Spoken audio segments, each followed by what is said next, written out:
Certainly our kids, as I mentioned earlier, feel good about, when they go into the ninth inning and they feel like they're going to find a way to win a ball game with our defense and with our pitching. How are your nerves personally right now? Are you just – is this just – Well, it's ground ball back to Jonathan Holder, and, in all of our practices, it's like, hey, move your feet, move your feet, move your feet. He just plants his feet in the ground, didn't move his feet, and throws it straight into the ground, and then Wes makes an unbelievable play. But, we'll laugh about it a little bit, and then we'll go right back to practice, and we will get that right, just like we'll get the base running gas in the first. Get two guys thrown out at third base on balls hitting the 6-hole, and one of which was hit by a Pirtle who runs 4-1 to first, so that guy's got to throw it 150 feet to get a 4-1 runner out. He's probably not going to do it.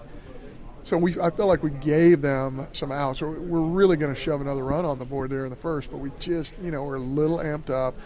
That's another thing we work on daily. So we got to get some things right. But again, Scott Strickland actually said this to me today in the hotel. He said, John, I'm watching every one of these games. Every one of these teams makes some critical mistakes early in the game, but it seems like the teams who are winning are able to rebound from those mistakes, and he's 100% right. I agree with that, and I think that's what our club's able to do. What are you going to do over the next 3 days to stay sharp, keep this momentum going? Well, we're going to get some lifts in, and we'll condition, and we'll do some practice stuff over at Creighton, and they're gracious enough to let us use their field, and certainly, try and get better. We'll watch some ball games. We'll get to watch the teams we're going to play, and hopefully get an opportunity to get better. These kids deserve some time off, though.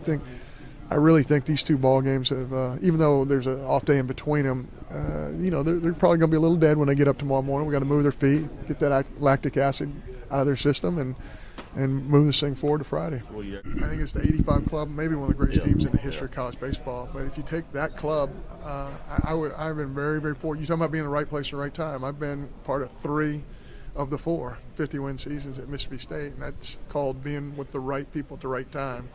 In 90, we had such a great group of older players, and the year before that we were ranked number 1 for a large portion of the year, and certainly, we all idolized that 85 team that won 50 games. You have some Hall of Fame caliber players on those teams, so it's been a lot of fun, but 50 doesn't mean much to these guys.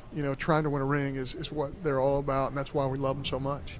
Trey has had the most mysterious injuries in the history. There were 3 times this year we had him in the starting lineup, and he couldn't play because he was sick.